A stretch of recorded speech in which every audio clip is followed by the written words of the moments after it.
सारे बच्चों को क्या ये पता है कि sin x का ग्राफ ऐसा होता है? मतलब कोई भी बच्चा क्लास में बैठा हुआ ऐसा है कि उसको ये ना पता हो कि ये sin x का ग्राफ है? एनीवन इन द क्लास, अगर किसी को ना पता हो तो अनम्यूट करके तुरंत बताएं। नहीं पता मुझे। हाँ, आपके पास इंटरनेट कनेक्शन भी नहीं है अच्छा, और आपको पता भी नहीं है। नाम तो बताओ अपना। सर माधव। माधव, सरनेम?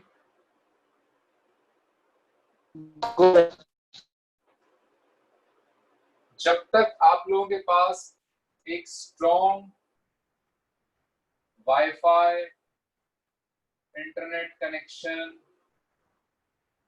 नहीं होगा, आप लोगों के लिए बहुत दिक्कत की चीज रहेगी। Strong wifi internet connection, good quality mic,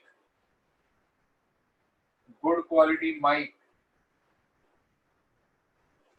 and you should have a laptop or a desktop to attend the classes, not on mobile. No one should attend classes on mobile. All three things are a must. Excuse me sir. हाँ बेटा बोलो। Sir देवगुरु पाराशर यार। हाँ देवगुरु बोलो। Sir जैसे आपने अभी ये ट्रिग्नोमेट्रिक इक्वेशन चैप्टर चालू किया है, करस्पॉन्डिंगली सर एसएसआर भी करा रहे हैं, तो सर फिर नोट्स बनाने में सर दिक्कत आती है, क्योंकि फिर वो एक साथ नहीं आ पाता सर नोट्स। हाँ तो ऐसा करो, कुछ पेजेस छोड़ दो, या आधी कॉपी के बाद, जैसे पूरी कॉपी है तो आधी कॉपी वहां पे फिनिश कर लो, या मतलब एंड में कोई नई कॉपी बना लो, कुछ भी कर सकते हो आप। ऐसा तो नहीं हो सकता कि मैं वही वाला टॉपिक पढ़ाऊं आपको जो एसएसआर पढ़ाएंगे। मुझे पढ़ाना तो कुछ ना कुछ और पड़ेगा। व्हाट इज योर सजेशन, क्या करना चाहिए? Sir series and progression. हाँ, सीरीज एंड प्रोग्रेशन।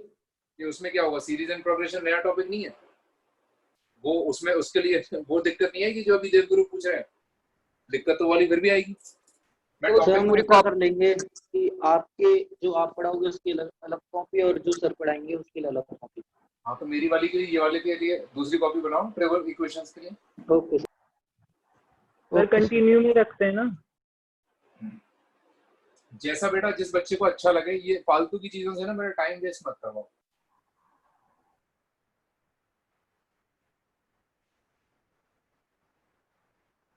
उन्होंने एक चीज पूछ ली, सारे बच्चे उसी पे लग गए।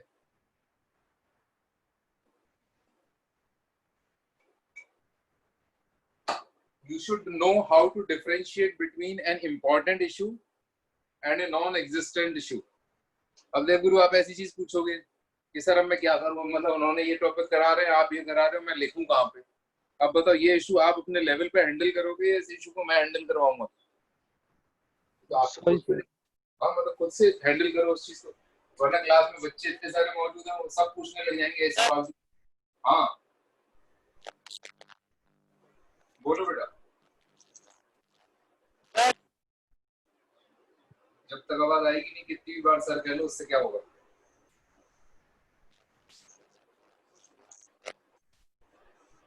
Strong wifi internet connection, good quality mic, laptop और डेस्कटॉप, जब तक नहीं होगा तब तक कुछ नहीं होगा।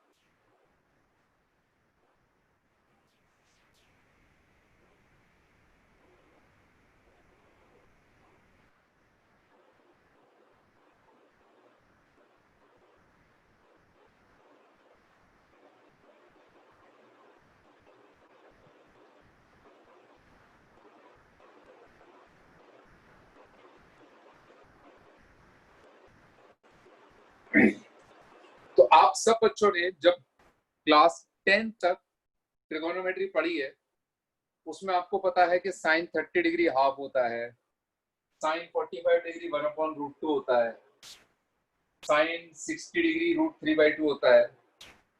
अब आप लोगों को एक नया एंगल का सिस्टम भी पता लग गया होगा, या लग जाना चाहिए, कि radians 2 pi radians is equal to 360 degrees. यानी 2 पाई रेडियंस को ऐसे भी लिखते हैं, radians is equal to 360 degrees. तो 1 degree is equal to how many radians, 2 pi upon 360 radians, यानी कि पाई अपॉन 180 रेडियंस। उसी हिसाब से 2 डिग्री, 3 डिग्री, 5 डिग्री, 30 डिग्री के लिए निकाल लेते हैं। हम कैसे निकालते हैं? 30 degree is equal to 30 into pi upon 180 radians, यानी कि पाई बाय 6 रेडियंस। 45 डिग्री के लिए क्या करेंगे? 45 degree is 45 into pi upon 180 radians, that is pi by 4 radians. इसी तरीके से निकाल लेते हैं। तो ये जो 0 से पाई बाय 2 तक है, साइन की वैल्यू 0 से 1 तक जाती है, पाई बाय 2 से पाई, फिर से वैल्यूज 1 से 0 जाती है, पाई से 3 पाई बाय 2 तक वैल्यू 0 से -1 जाती है, 3 पाई बाय 2 से 2 पाई वैल्यूज फिर -1 से 0 जाती है। ये जो सफर है हमारा, ये जो पूरा सफर कहां से कहां तक का, 0 से पाई बाय 2 तक का सफर, ये कौन सा क्वाड्रेंट कहलाता है? First quadrant. पाई बाय 2 से पाई तक का सफर, ये कौन सा क्वाड्रेंट कहलाता है? Second quadrant. पाई से 3 पाई बाय 2 तक का सफर, ये कहलाता है थर्ड क्वाड्रेंट। और 3 पाई बाय 2 से 2 पाई तक का सफर, ये कहलाता है fourth quadrant. As a matter of fact, अगर आप क्वाड्रेंट सिस्टम देखेंगे तो क्वाड्रेंट सिस्टम में क्या होता है?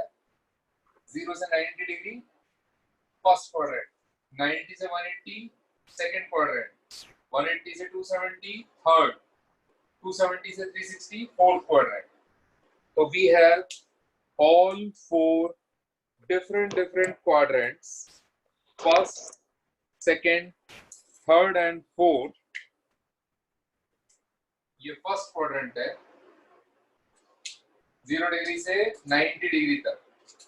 ये सेकंड क्वाड्रेंट है 90 से 180 तक। ये थर्ड क्वाड्रेंट है 180 से 270 तक। और ये फोर्थ क्वाड्रेंट है 270 से 360 डिग्री तक। तो we have first, second, third and fourth quadrant namely. और होता क्या है कि जो 0 डिग्री है, 0, ये हमेशा रेफरेंस की तरह वर्क करता है। This is reference. सारे एंगल इसी के रेस्पेक्ट में मेजर किए जाते हैं। This is also known as zero angle. Zero angle. यहां से जब भी काउंटर क्लॉकवाइज में जाओगे पॉजिटिव एंगल होगा, क्लॉकवाइज में जाओगे हमेशा नेगेटिव एंगल होगा। तो कहने का मतलब ये है, आप यहां से चलना शुरू करोगे 0 to pi by 2, pi by 2 to pi, pi to 3 pi by 2, 3 pi by 2 to 2 पाई। आपने पूरा एक क्वाड्रेंट सिस्टम को एक बार कवर कर लिया। आप फिर भी चलते रहोगे तो आप एक और क्वाड्रेंट सिस्टम को पूरा कवर कर लोगे, मतलब 2 पाई से 4 पाई तक। ये क्या था? दिस वाज 0, दिस वाज 90 मतलब पाई बाय 2, 180 मतलब पाई, 270 मतलब 3 पाई बाय 2, 360 मतलब 2 पाई। अब ये ऐड होता रहेगा ऐसे क्लॉकवाइज। अगर ये एंटी क्लॉकवाइज घूमते रहोगे आप आगे बढ़ते रहोगे। और यही साइन का पैटर्न जो ये था एक साइकिल में, तो वही पैटर्न 2 पाई से 4 पाई तक रिपीट होगा। वही पैटर्न 4 पाई से 6 पाई तक भी रिपीट होगा। वही पैटर्न 6 पाई से 8 पाई तक चलेगा। वही पैटर्न -2 पाई से 0, वही -4 पाई से -2 pi. That's why this function is a periodic function. और सबसे बड़ी बात जो हम इलस्ट्रेट करना चाह रहे हैं इस क्वेश्चन के, मतलब इस ग्राफ के थ्रू, वो ये है कि अगर मैं एक लाइन ड्रॉ करूं यहां पर, जो कि हॉरिजॉन्टल लाइन है, और हॉरिजॉन्टल लाइन, इस हॉरिजॉन्टल लाइन को ऐसा मान लेते कि यही ये हाफ पे कट कर रहा है, इसको हाफ, हॉरिजॉन्टल लाइन। तो इस लाइन की इक्वेशन क्या हो जाएगी? y is equal to half. तो आपको कभी कोई ये बताता था अभी से पहले तक कि sine theta is equal to half,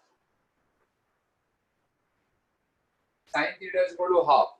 Arushi Gupta,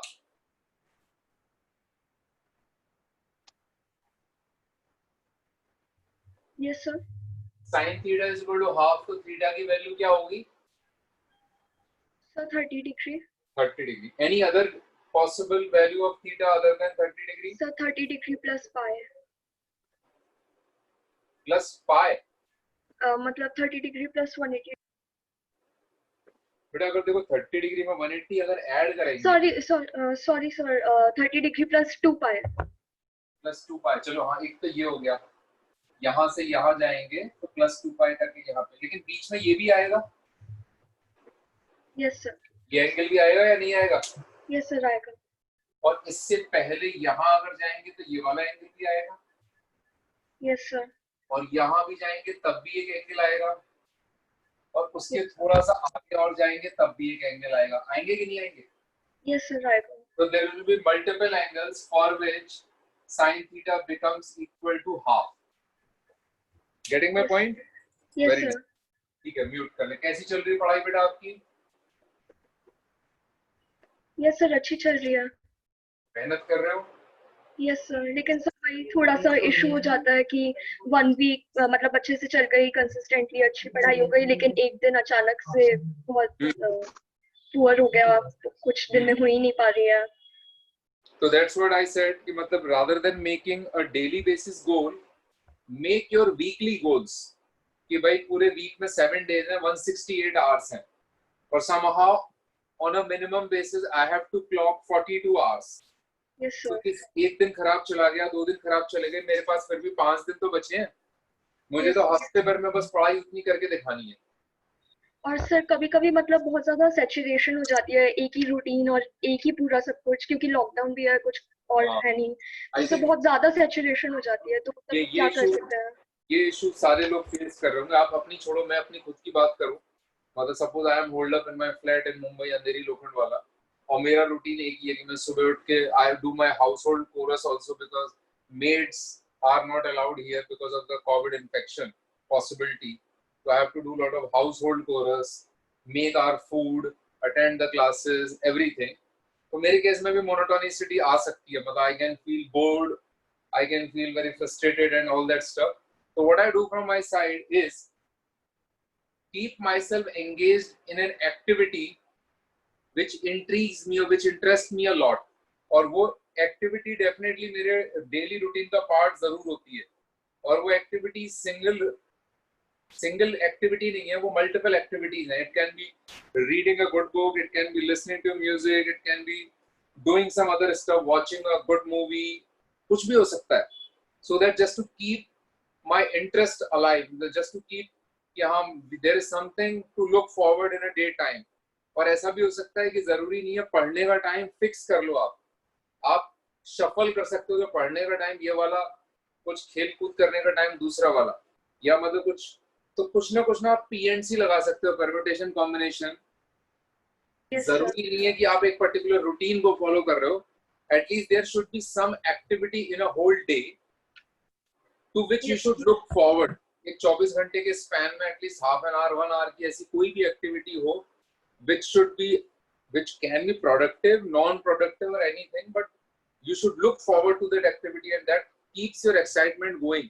मतलब कहीं ना कहीं आप में इंटरेस्ट वो बना रहे. More than that, what I would like to urge you or every other student कि जैसे मैंने बच्चों को पहले भी ये बात बता रखी है कि आप लोगों को जो ये आप 3 सब्जेक्ट्स पढ़ रहे हो, इसमें rather than treating them as if these are 3 subjects consisting of so many problems and stuff where you are supposed to put in lot many hours, try to visualize them as if you are learning something new each and every day, and there should be some inherent excitement, some sense of joy within yourself to learn that something new.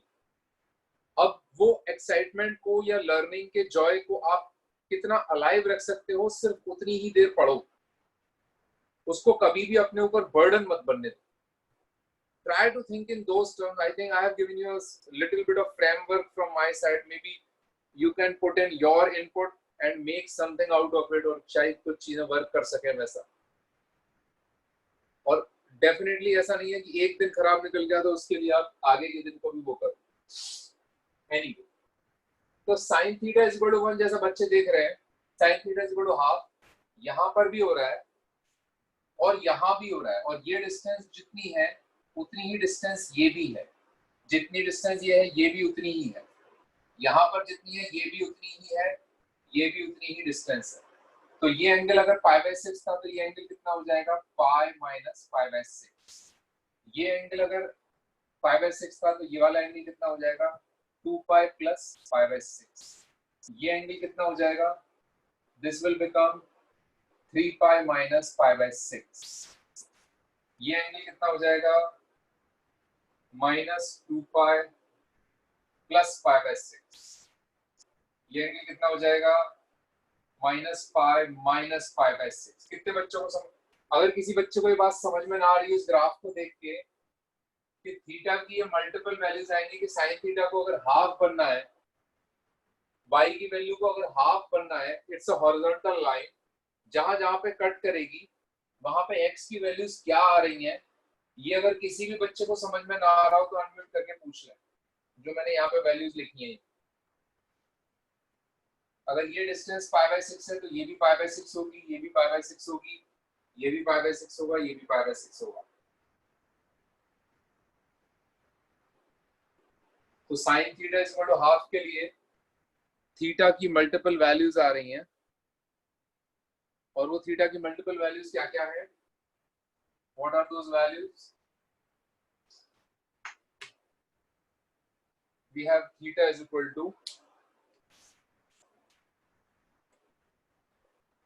Theta is equal to π/6 भी आ रहा है, pi minus π/6 भी आ रहा है, 2π plus π/6 भी आ रहा है, 3π minus π/6 भी आ रहा है, एंड स्टफ लाइक दैट।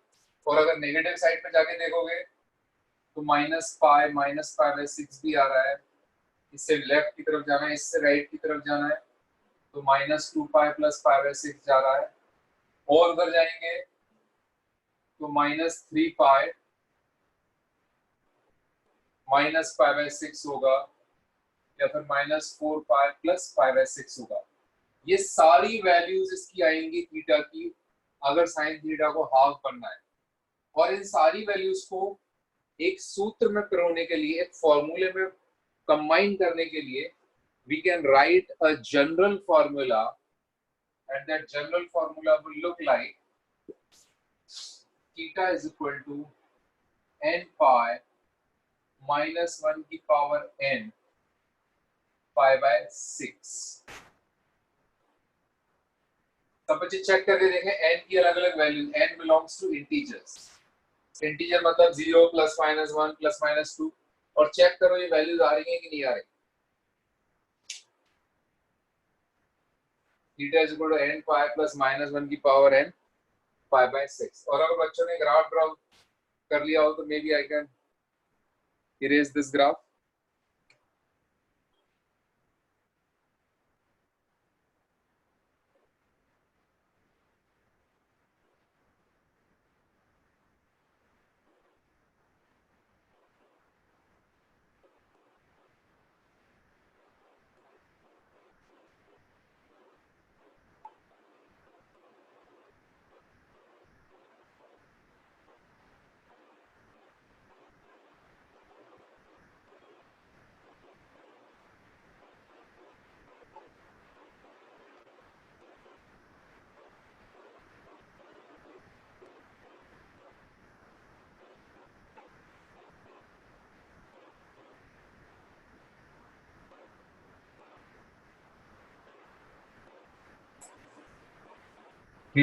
तो बच्चों ने नोट डाउन कर लिया शायद ग्राफ।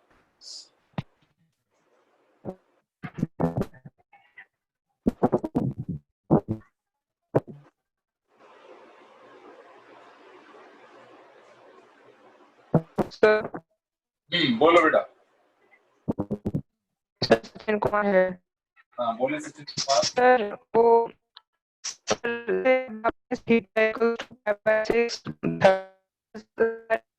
डालें और उस रिलेटेड फॉर्मूला दिया, सर जरूरी थोड़ी है कि और लिखने होंगे, तो सर हम क्या फॉर्मूले में तो okay sir. Sir clear. Thank you sir.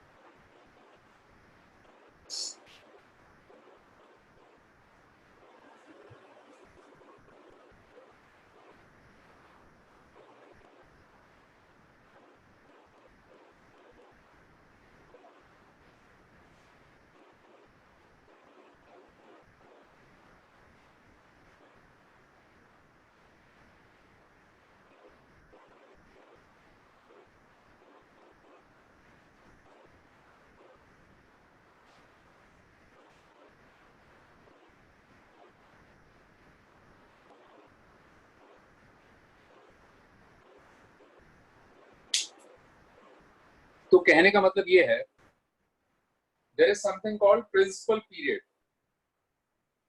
Principal period की डेफिनेशन क्या होगी? Principal period is the smallest interval of theta for which trigonometrical ratio takes all its possible values। Sine theta कहां से कहां तक जाता है? -1 से 1 तक, वही उसकी वैल्यूज की रेंज है। तो principal period is the smallest interval in which trigonometrical ratio takes all its possible values exactly once। सिर्फ एक बार, एक से ज्यादा बार नहीं। तो हमने कहा, मतलब फिर से एक बार ग्राफ बना लेते हैं sin x का। कि sin x का ग्राफ ऐसा था, ठीक है ना? तो अगर हम सिर्फ यहां से यहां तक का इंटरवल लें, if we take only from -π/2 to π/2, तो यहां से यहां तक में -1 से स्टार्ट होके और ये कहां तक चला जाएगा? 1 तक। सारी वैल्यूज ने ले ली और एग्जैक्टली एक ही बार ली। आप हो सकता है टॉप इंटरवल ये ले सकते थे, यहाँ पे आप यहाँ भी ले सकते थे। हमने सोचा जितना ज्यादा जीरो के पास लेंगे उतना अच्छा है, तो हमने ले लिया यहाँ से यहाँ तक का इंटरवल -π/2 से π/2। ये इसका प्रिंसिपल पीरियड है, क्योंकि इस पीरियड में साइन अपनी सारी पॉसिबल वैल्यूज एग्जैक्टली एक बार ले लेगा। तो जब भी साइन थीटा की कोई एक वैल्यू आएगी, उसके करस्पॉन्डिंगली हम उसकी प्रिंसिपल वैल्यू लिखेंगे, और प्रिंसिपल वैल्यू को यहाँ पे लिखने के बाद ये कहलाते हैं general solutions. Theta is equal to n π plus -1 की power n into alpha, where n is some integer। और इंटीजर क्या होते हैं? Integer can be anything, 0 plus -1 plus -2 plus -3 dot dot dot. जब आप 0 रखोगे तो थीटा इज इक्वल टू π/6 आ जाएगा। जब आप 1 रखोगे पाई माइनस π/6 आ जाएगा। जब आप 2 रखोगे 2π प्लस π/6 आ जाएगा। जब आप 3 रखोगे 3π माइनस π/6 आ जाएगा। जब आप -1 रखोगे -π माइनस π/6 आ जाएगा। जब आप -2 रखोगे तो -2 प्लस π/6 आ जाएगा। -3 रखोगे ये आ जाएगा। -4 रखोगे ये आ जाएगा। These are called general solutions of a trigonometric equations।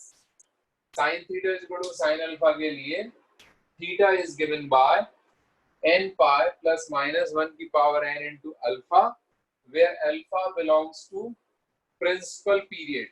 In case of sin theta, theta का principal period क्या है? -π/2 to +π/2। प्रिंसिपल पीरियड कैसे डिसाइड होता है? मैं डेफिनेशन लिख देता हूँ प्रिंसिपल पीरियड की, सब बच्चे नोट डाउन कर लें।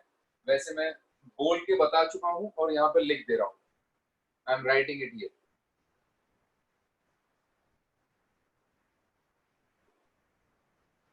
किसी बच्चे को कोई पॉइंट क्लियर ना हुआ हो?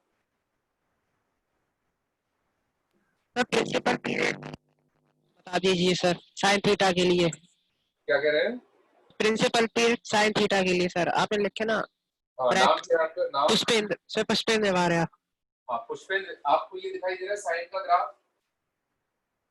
Yes sir. हाँ, तो इसमें -π/2 से π/2 तक जो इंटरवल है, इसमें साइन थीटा की वैल्यू कहां से कहां तक जा रही है? -1 से 1 तक। तो बस इसीलिए ये इसका प्रिंसिपल पीरियड हो गया। मतलब इसमें सारी पॉसिबल वैल्यू आ गई साइन की। इसके बाद इसके आगे जाओगे तो वैल्यू रिपीट हो रही है, 1 से 0 जा रही है, वो तो पहले ऑलरेडी आ चुकी है। इसके पीछे जाओगे फिर -1 से 0 जाएगी। हमको रिपीट नहीं करनी है, सारी वैल्यू लेनी है और एक ही बार लेनी है। तो हमने इंटरवल ले लिया -π/2 से π/2 तक।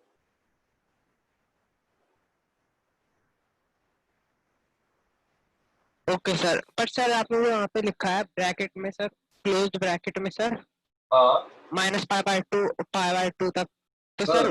सर उससे सर जो हमारा जनरल सॉल्यूशन है, मतलब जनरल इक्वेशन बनाइए theta equal to n pi plus 1 minus हाँ। n अल्फा, सर उस पर कोई वो इफेक्ट पड़ेगा क्या सर इससे? इसमें अल्फा की जो वैल्यू आएगी वो यहाँ से आएगी हमेशा। साइन थीटा के केस में अल्फा की वैल्यू हमेशा यहीं से सिलेक्ट करनी है। जब भी साइन थीटा बराबर साइन अल्फा लिखना पड़ेगा, साइन थीटा की अगर कोई वैल्यू आई, मान लो जैसे फॉर एग्जांपल साइन थीटा बराबर किसी ने लिख दिया 1/√2, तो इसको लिखना पड़ेगा साइन ऑफ π/4, क्योंकि π/4 इस इंटरवल को बिलोंग करता है। अगर किसी ने लिख दिया साइन थीटा बराबर -½ तो यहाँ पे लिखना पड़ेगा साइन ऑफ -π/6, क्योंकि -π/6 इंटरवल को बिलोंग करता है। किसी ने लिख दिया sine theta is equal to -1/√2 तो यहाँ पे लिखना पड़ेगा साइन ऑफ -π/4, क्योंकि π/4 इस इंटरवल को बिलोंग करता है। लिखने को यहाँ पे ये भी लिख सकते थे साइन ऑफ पाई प्लस π/4, लिखने को यहाँ पे ये भी लिख सकते थे साइन ऑफ 2π माइनस π/4, लिखने को यहाँ पे ये भी लिख सकते हैं। लेकिन कौन सा चूज करेंगे? ये वाला। कौन सा नहीं चूज करेंगे? ये वाला। क्यों? क्योंकि ये प्रिंसिपल पीरियड को बिलोंग करता है। ओके सर, यही पूछा था सर मैं, मतलब इफेक्ट करेगा कि नहीं, वो समझ नहीं आया था बस। Okay sir. हाँ, और किसी को कोई डाउट हो? एनीवन?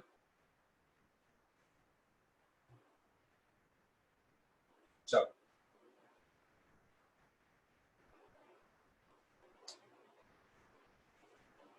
इसी तरीके से अगर हम कॉस का ग्राफ बनाएंगे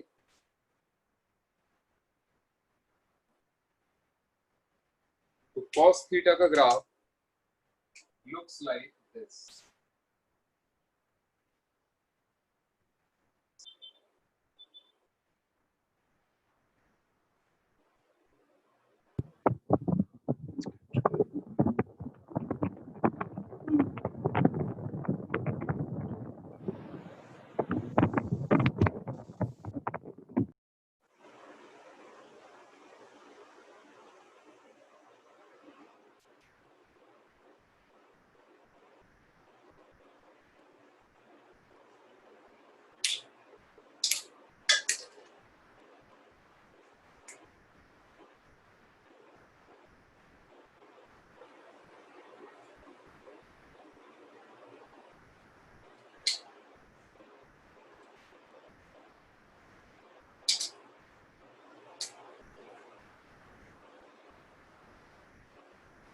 ये किसका ग्राफ है? y is equal to cos x का।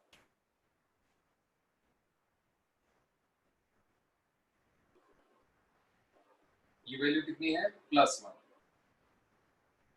ये वैल्यू कितनी है? -1। ये लाइन मैंने कौन सी बनाई है? ये लाइन फिर से जैसे साइन वाले केस में बनाई थी, हाफ। यहाँ पर भी y इक्वल टू हाफ बनाई। कॉस के केस में प्रिंसिपल पीरियड कहां से कहां तक होता है? कॉस के केस में प्रिंसिपल पीरियड होता है 0 से लेके पाई तक। यहां से लेके यहां तक इसका प्रिंसिपल पीरियड है। क्यों है? क्योंकि कॉस इस इंटरवल में अपनी सारी पॉसिबल वैल्यू ले रहा है 1 से लेके -1। साइन के केस में वो पीरियड था -π/2 से π/2। कॉस के केस में वो पीरियड है 0 से लेके पाई। वैल्यूज कहां से कहां तक जा रही है? 1 से लेके -1 तक। क्या कॉस अपनी सारी वैल्यू ले रहा है? हाँ। क्या कॉस सारी वैल्यू एक ही बार ले रहा है? हाँ। तो अब हम डेफिनेशन लिख देते हैं प्रिंसिपल पीरियड की। What is the definition of principal period?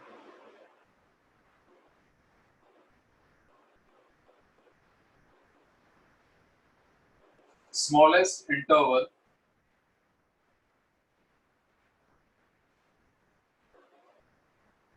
in which trigonometric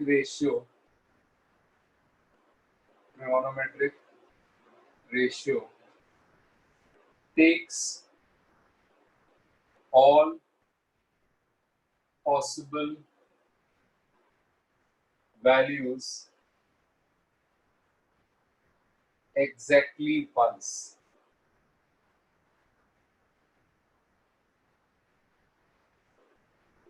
Smallest interval in which trigonometric ratio takes all possible values. तो मतलब जैसे sin x के केस में -1 से 1 तक, cos x के केस में -1 से 1 तक, ये सारी पॉसिबल वैल्यूज ले रहे हैं, राइट? तो अब ये देखना है कि इसकी value half, cos x is equal to half x की कौन कौन सी वैल्यूज के लिए हो रहा है?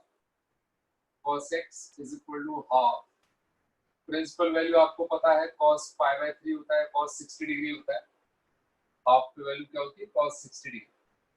लेकिन क्या और पॉइंट्स के लिए भी होती है? हाँ। कौन कौन से पॉइंट्स होंगे वो? ये पॉइंट है, ये पॉइंट भी होगा, ये पॉइंट भी होगा और ये पॉइंट भी होगा। Now you have to understand the fact that कि ये जो इंटरवल है, ये जो इतना इंटरवल की लेंथ है, यहाँ पर वही लेंथ यहाँ पर भी होगी ये, और वही लेंथ यहाँ पर भी होगी, वही लेंथ यहाँ पर भी होगी और वही लेंथ यहाँ पर ये वाली भी होगी। और सेंटर पॉइंट कौन से है? सेंटर पॉइंट ये 0, 2π -2π, ये सेंटर पॉइंट्स। इनके लेफ्ट और इनके राइट में जाओगे, ये सेंटर पॉइंट्स है। ये वाला पॉइंट हो, ये वाला पॉइंट हो या ये वाला पॉइंट हो, इससे जितना आगे जा रहे हो उतना पीछे जा रहे हो, इससे जितना आगे जा रहे हो उतना पीछे जा रहे हो, जिससे इतना आगे जा रहे हो उतना पीछे जा रहे हो। तो यानी कि 0 प्लस ये वैल्यू कितनी थी? ये हम सबको पता है π/3 है। ये वैल्यू कितनी हो जाएगी? माइनस का π/3। ये 2π है, तो इससे कितना आगे जाएंगे? 2π प्लस π/3। इससे कितना पीछे आएंगे? π/3। 2π माइनस π/3। सिमिलरली ये क्या है? ये माइनस का 2π है, इससे आगे जाएंगे तो -2π प्लस π/3। यहाँ पे जो दिखाई नहीं दे रहा है वहां पे क्या होगा? -2π माइनस π/3। ये जो है, ये जो गुम्बद है, ये जो पीक है, पीक के left left right left right left right कितना amount? π/3 amount. π/3 60 degree, cos 60 degree half होता है। किसी भी बच्चे को समझ में ना आ रहा हो पूछ ले अनम्यूट करके, प्लीज आस्क।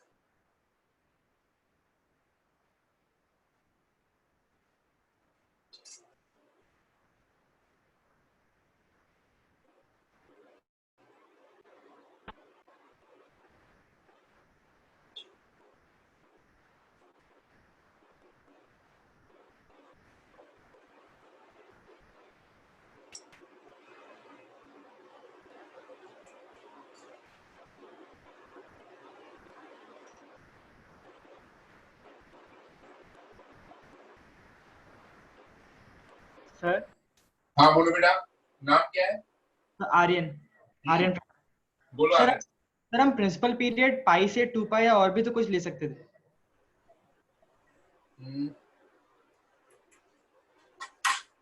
डेफिनेटली ले सकते थे। उसमें लॉजिक ये है आर्यन कि हमें प्रिंसिपल पीरियड को ओरिजिन के सबसे पास रखना था। Okay sir. We wanted to keep, कोई सा भी ले सकते थे। आप क्या प्रेफर करोगे? वैल्यूज सिंपल हो या वैल्यू कॉम्प्लिकेटेड हो? तो सिंपल। हाँ, तो बस इसीलिए ओरिजिन के सबसे पास रख लिया। ऐसे तो यहाँ पे ये भी रख सकते थे -π to 0, लेकिन आप पॉजिटिव वैल्यूज प्रेफर करोगे या नेगेटिव? Sir positive. तो इसलिए ये रख लिया। सिंपल लॉजिक है। Okay sir.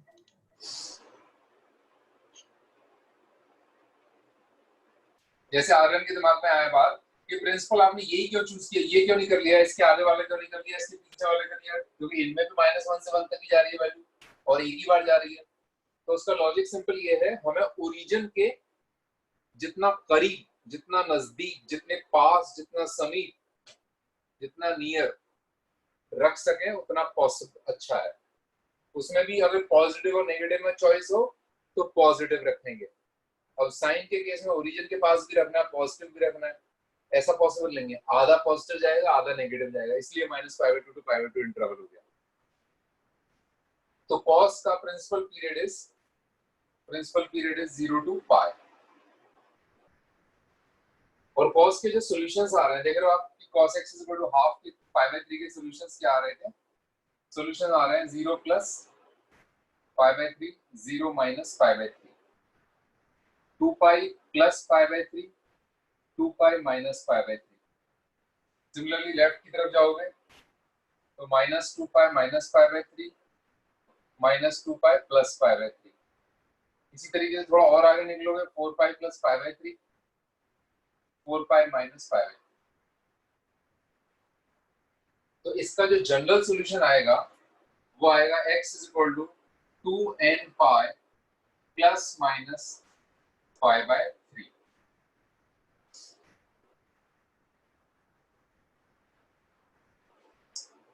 यानी कि अगर cos x = cos अल्फा हुआ, where alpha belongs to principal period, so general solution will be given by x = 2nπ ± alpha.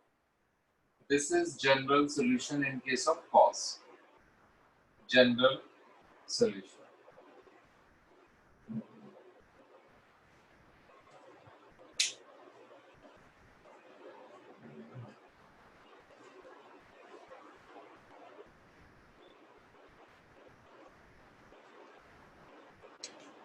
अच्छा, पहले लेक्चर का आपका ऑफिशियल टाइमिंग क्या होता है? 4 बजे से लेकर कितने बजे तक होता है? 5:40 या 5:30? 5:30 हाँ ठीक है, आगे समझ में। वो रहने दें जिनकी आवाज जो कांप जाती है, बिल्कुल भरभरा जाती है, वाइब्रेट कर जाती है, तब तक वाइब्रेट होती रहेगी, तब तक आपकी फजीयत होती रहेगी, जब तक वाईफाई कनेक्शन अच्छा नहीं आएगा। कृपया करके हाथ जोड़ के आप सभी लोगों से विनती है, एक अच्छा स्ट्रॉन्ग इंटरनेट वाईफाई कनेक्शन ले लें, जिससे आपकी चलती हुई क्लास में फजीहत ना हो। फजीहत हो या फजीहत हो, क्या होती है? उर्दू का शब्द है, पता होगा सब बच्चों को। और साथ में सबसे बड़ी बात, फजीहत छोड़ो, आपका नुकसान ना हो। आप इंटरेक्ट कर सकते हो अच्छे से, आपका इंटरेक्ट करने का मौका गंवा देते हो आप, क्योंकि आपके पास अच्छा इंटरनेट कनेक्शन नहीं। चलो, तो तीसरा ग्राफ 10x का ग्राफ, हमने साइन का ग्राफ देखा, हमने कॉस का ग्राफ देखा। Let us see the graph of 10x as well, और उसका भी जनरल सॉल्यूशन आपको बता देते हैं।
सर हाँ बोलो बेटा, सर बिल्कुल गोयल है। बोलो बेटा। सर जैसे हमें ग्राफ, सर अगर हमें जनरल सॉल्यूशन निकालना हो y का जो sin 2x का, तो उसमें वो चेंज हो जाएगी? नहीं, मतलब ऐसा होगा कि sin 2x = सम क्वांटिटी होगी यहाँ पे, ठीक है? ऐसे ही यस होगा। Sir, yes sir. तो आप यहाँ पे भी साइन ऑफ जो भी प्रिंसिपल वैल्यू के हिसाब से आएगा अल्फा वो लिखोगे, है ना, और फिर लिखोगे सॉल्यूशन की 2x = n पाई प्लस -1 की पावर n इंटू अल्फा, फिर इस 2 से आप डिवाइड कर सकते हो। Okay sir. राइट,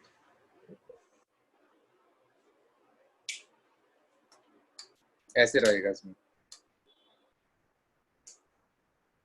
0 π/2 पाई 3 π/2 2 पाई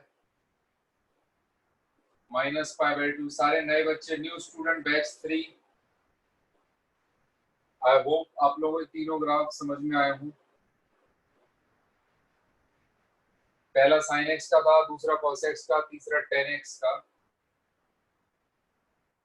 इसमें भी फिर से हम एक लाइन ड्रॉ कर लेते हैं, हॉरिजॉन्टल लाइन,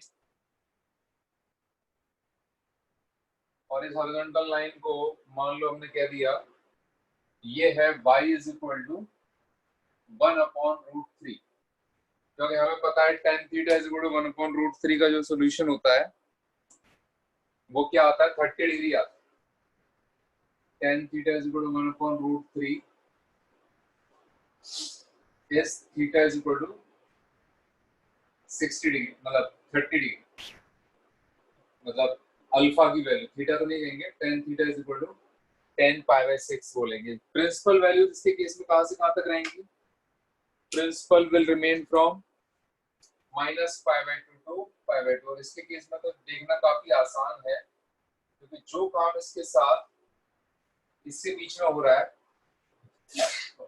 वही काम यहाँ से यहाँ तक हो रहा है, वही काम इसके आगे हो रहा है, वही काम इसके पीछे हो रहा है, तो this is the principal value. ये प्रिंसिपल वैल्यू इसकी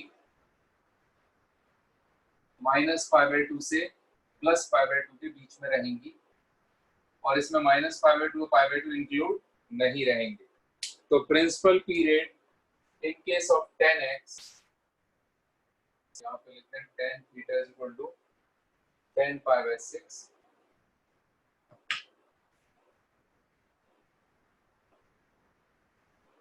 in case of tan x, principal period is open interval -π/2 to π/2. This is the principal period.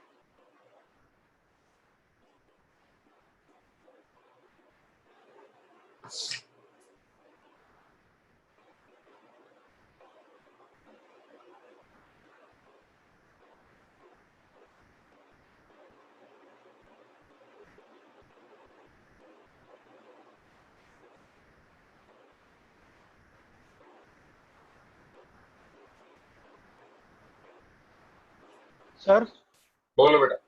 Tanishq sir it is हम लोग के सर ये हमारी इजीनेस के लिए होता है कि हम उसको हमेशा ओरिजिन के लिए लेते हैं, या सर ये कंपलसरी है कि हमको सर प्रिंसिपल पीरियड को हमेशा उसके पास लेना होता है, मतलब इसके ओरिजिन के पास? ये दोनों बातें हैं, मतलब इजीनेस भी और फिर डिफाइंड भी उसी हिसाब से हो गया मैथ्स में। प्रिंसिपल पीरियड उन्होंने डिसाइड कर दिया कि ओरिजिन के पास ही लेंगे, और वही डिसाइड भी हो गया फिर कि भाई वैसे ही लेना पड़ेगा। ऐसा नहीं कि आपके मन में आपने लिया, आगे ले लिया, पीछे ले लिया, यही लेना पड़ेगा। मतलब सर अगर हम लोग थोड़ा साइड मतलब पॉजिटिव साइड में ले ले तो गलत है? नहीं, आपके पास चॉइस नहीं है प्रिंसिपल पीरियड लेने की। प्रिंसिपल पीरियड डिफाइंड होता है हर इंटरवल का, मतलब हर ट्रिग्नोमेट्रिक रेशियो का डिफाइंड है कि जैसे tan का ये है, sin और cos का जो मैंने बताया वो है। आप नहीं ले सकते। आप ये कह सकते हो कि हाँ हमने एक ऐसा इंटरवल और देख लिया जहां पे वैल्यूज वही आ रही हैं जो प्रिंसिपल में आती हैं, लेकिन आप उसको प्रिंसिपल नहीं कह सकते। प्रिंसिपल यही रहेगा।